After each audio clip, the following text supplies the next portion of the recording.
And well, the cricket, and my too bright. So anyway, let me just get my excuse me. Let me just get myself more quote unquote visible. That's the right word. I'm gonna wait for people to flock in. As whoa, wrong button.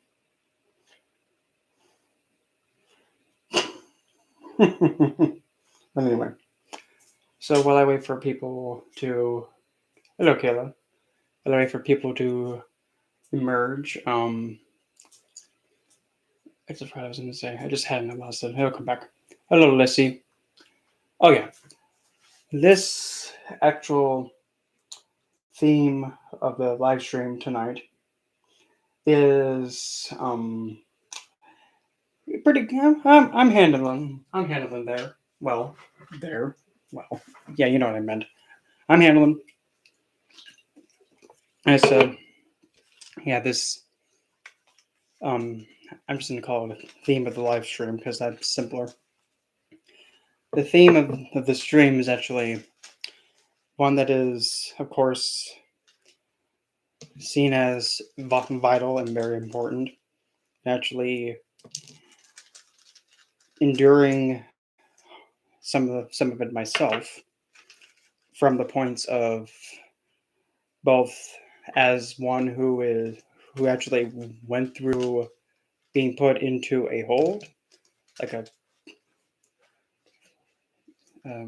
72-hour hold, despite it not actually needing to be done, and as well just going through, getting like treatment and care for the condition that wasn't there, but they kind of woke it up and taunted it out of me.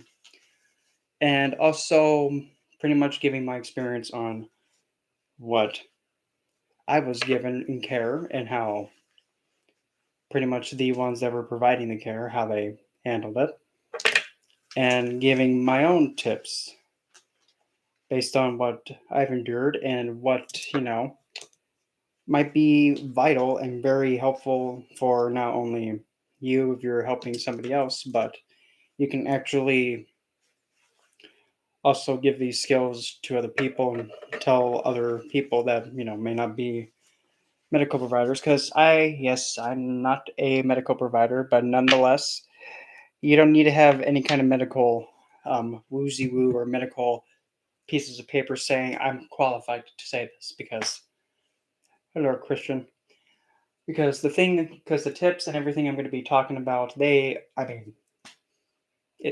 to me they're very simple.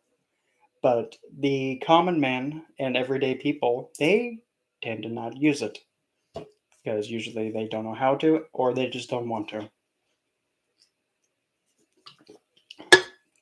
And also having well, not really hands on, because you kind of really can't put your hands on a mental affliction, but actually having the experience of myself kind of reacting, attending, and pretty much adapting to um, a it was my significant other, so we're gonna go with that. Actually,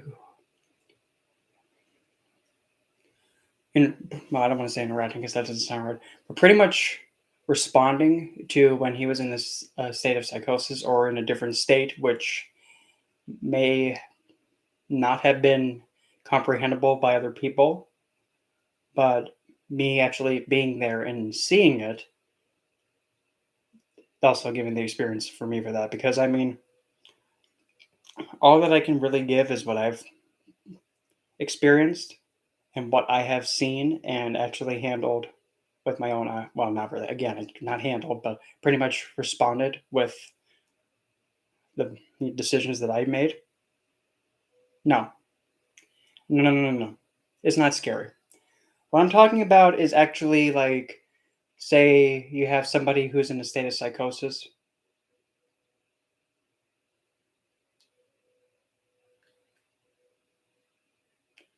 Oh no. Well, let's see here. Christian, by any chance, is your audio up? Like, is it like are you able to It's like being played off of like a speaker, like your phone speaker or TV or anything like that. That way, it's just not you know or like phones because I don't want to be doing what I'm going to be doing like in the next few seconds, and all of a sudden be like, well, I'm the only one that heard that because yeah, one more was planned. Do you have it like coming out of a speaker, phone, speaker, or anything like that? Yeah, just don't tap on the wall. Don't make any taps on the wall. Now's not the time. Don't do that. That tends to happen sometimes too. Like I don't know, just I hear a punk or, but that one was actually me. Like knocks randomly. Yeah, it happens. But anyway, so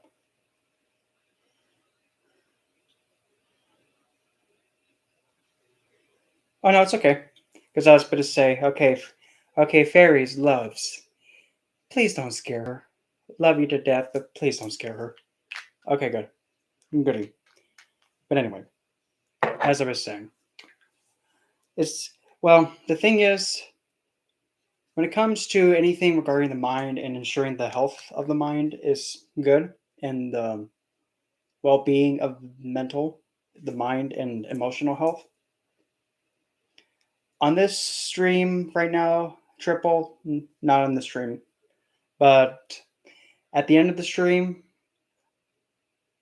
if I have time, if I'm able to, and if it's not too late, I won't mind doing some afterwards. But anyway, so the chatting, I'm thinking about while I'm actually thinking about how to start this. Just going to check just to have that aside when I'm finished. So, the mind and mental health and emotional health,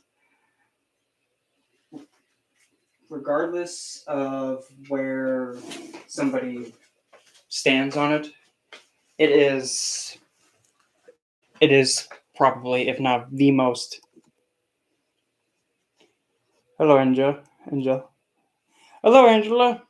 Say Vera. Monkeypox. Do you think it'll become another pandemic? Well, the thing with any kind of affliction, number one, if there's like something going on like a pandemic, what's the big number one thing you do? The big one. Keep the person who's with the affliction away. If they have the condition, you keep everybody away. You you do not engage them unless you were wearing hazmat. Number one.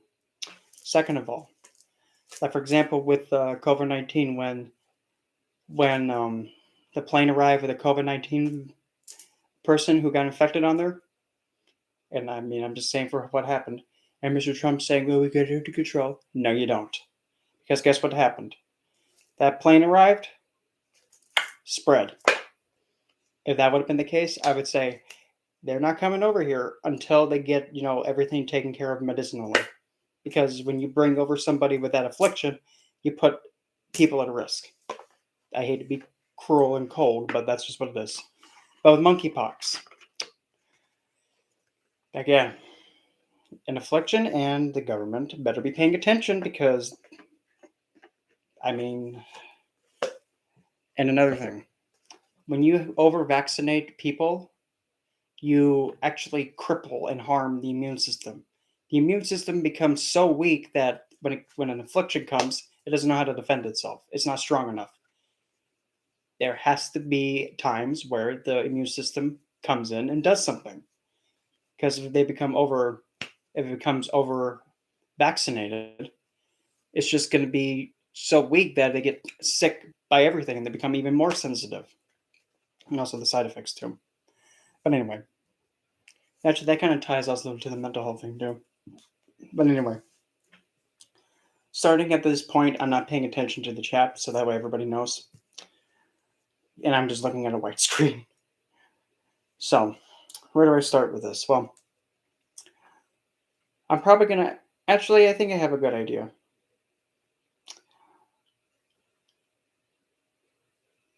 Let's see. When it comes to anybody having any kind of mental health, emotional health, or is in a state of crisis, it doesn't matter what the affliction is, regardless of what it is. Delusions, even dementia, that counts as one.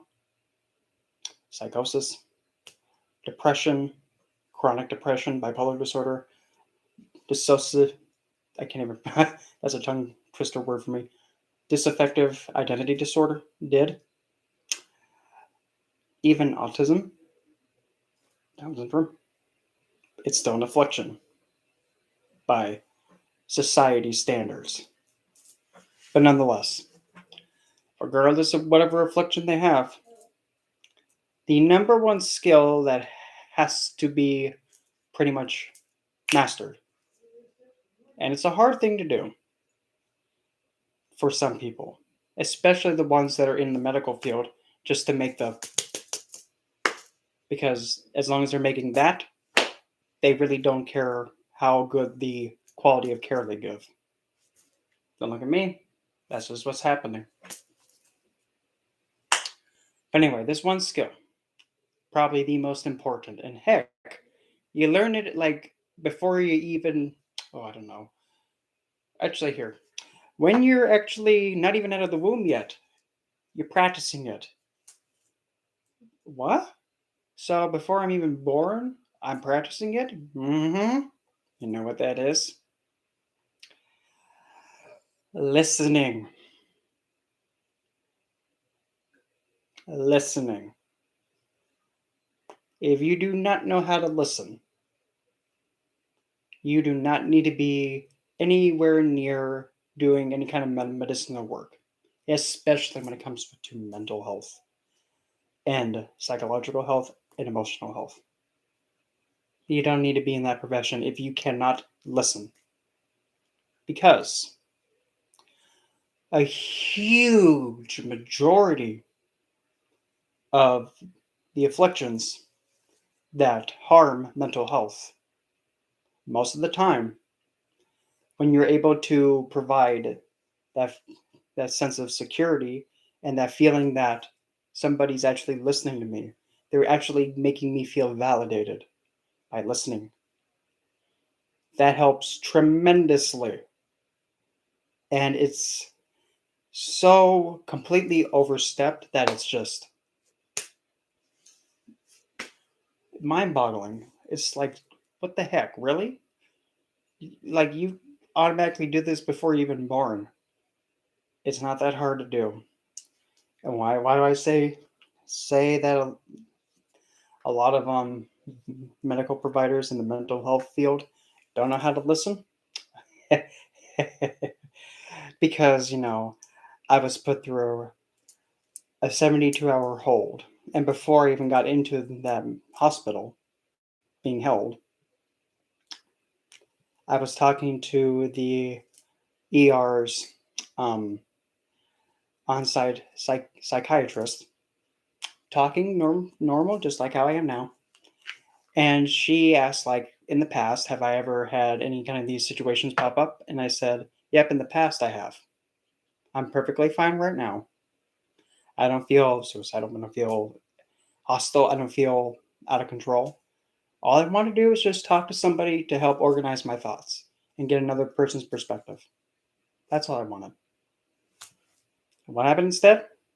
Well, I'm going to put you on a 72-hour hold. What? No, you're not going to do that. Well, I have to because you might be a potential risk. Cupcake. Did you not hear what I said? I said I'm perfectly stable. I'm not in a state of despair. I'm coherent. I'm not in the state where I'm wanting to hurt myself, and I'm not in the idea of causing harm to nobody. Why are you putting me in a 72-hour hold against my will? No, you're not going to do that. But nonetheless, they completely disregarded what I said. And from that point on, they were trying so hard to get a urinary sample out of me. And I told them, I have not eaten or drinking anything all day because I went in there after calling a crisis hotline because I was in an upset state and I was actually wanting just to talk to someone to get just another person's perspective to help organize the thoughts in my head, not go and get held for 72 hours against my will, just to talk and help the organize and get another perspective. Well, apparently that didn't. Apparently they didn't know how to listen either. So here's what happened. So after saying I haven't eaten or drank anything all day, they decided to try and force a catheter in me. And I said, I can't use the bathroom. I haven't drank or eaten anything. And they tried so hard to force that onto me, and I told them, guess what? No. Nurse, if you do that again, you are most definitely going to be having a big, big whoops in terms of like patient abuse and psychological abuse to your patient. Don't push me. But nope, she tried to force it on me anyway, and I said, no, this is actually, you're violating my personal space. And it's disgusting. And then they were saying, well, now he's getting higher rate. Cupcake. I'm telling you, I can't use the bathroom. Are you deaf? Are you just purposely not listening because you think it's cute? Because I mean, I was livid. Because I'm thinking, I didn't know saying I want to just talk to somebody just to organize my thoughts. I'm fine. I'm not wanting to harm myself. I'm not wanting to, harm myself or others. And I'm in an okay state. I'm not in the best, but I'm able to function fine. How does that equal? Oh, he's a high risk and a high threat to everybody and everybody's safety and those around him.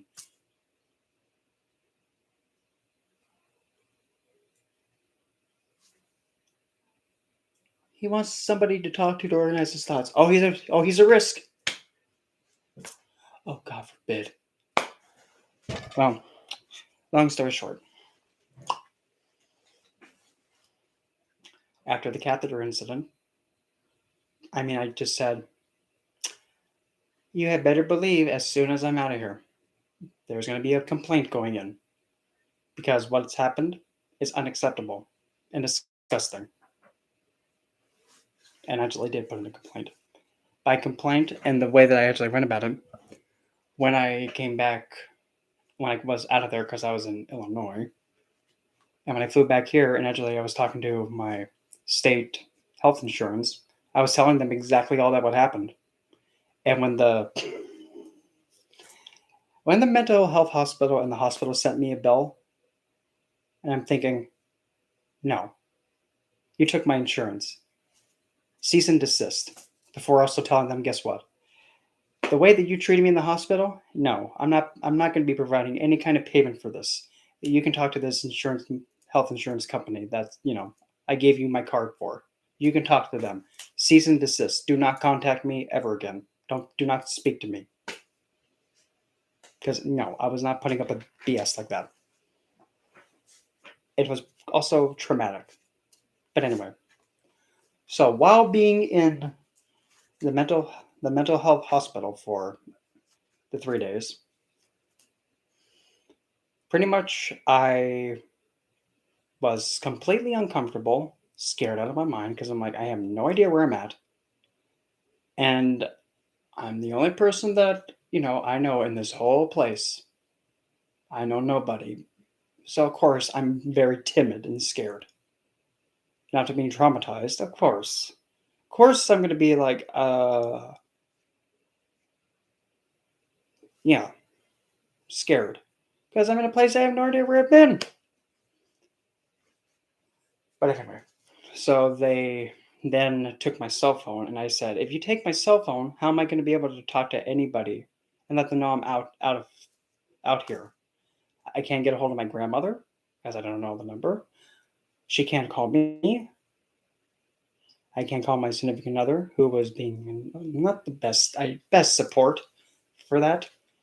I have nobody I can talk to if you take my cell phone away. Well, by policy, we can't allow you to have it because it might trigger you to do something. Are you deaf? What part of if you take my cell phone, I can't talk to anybody because I don't know the number? So The reoccurring thing is, again, you need to be able to learn how to listen. Intently listen. Because if you cannot listen, or if you choose not to listen and think, well, let's just make him let's just deem he's a threat, so we can put him in a hole and get this over and done with just to get it done. No, that's actually patient abuse. Oops, malpractice. Next, when the psychologist came in next after being in there for like one night, and she was just trying to talk to me and asking why am I not being like engaged in like in the groups or anything like that. I just said, thing is, I'm here against my will when I was already in a nice calm state, and now I'm trying to be forced to do something against my will that I do not need. You're trying to force me in a direction that I do not consent to, and I'm pretty agitated about that because you guys don't know how to listen. You expect me to be engaged in this? Really? Because I don't know about you, but I'm pretty, violated and pretty offended that you think you can just try and force me in a certain direction. Do not give me any medication. I refuse to take it. If you try and force that in me, guess what? You pretty much are violating my rights to medical care because I decline it because I don't need it. I'm coherent. Second of all, don't force medication down my throat because God knows what that is. It's a mood stabilizer. I don't need that. You just need to learn how to, shut face listen because none of you know how to do that. And I mean, the psychiatrist looked at me and was kind of shocked that I got snappy like that, and I didn't care. Did not care. Because as far as I'm concerned is, until you guys know how to listen, nope. Want nothing to do with you. Not going to say a word. Want skedaddle. Nope. Mm-mm. And until they learned how to listen, which, I mean, kind of at the end, they somewhat did or showed that they did. And even then, it was still like, I'm not going to be doing anything that you're going to try and push me to do. I'm not going to do it. Deal with it. If you don't like it, oh, woe is you. Boo-hoo. Guess what? I'm coherent. I'm fine. Deal with it. You're not going to force me. You're not going to make me a puppet on a string. Deal with it. And they were actually being able to listen and think, well, you seem coherent and, able, and you seem more stable. Well, here's the funny part. I was like this before I was brought here. Mm-hmm. But, if you listened, you wouldn't have wasted my time, your time, everybody else's time, and made a fool out of all of you. Like, made a fool out of themselves. Yeah. I mean, it was a traumatic experience for me, but as for them, it just shows, wow, you guys call yourself professionals? You can't even listen.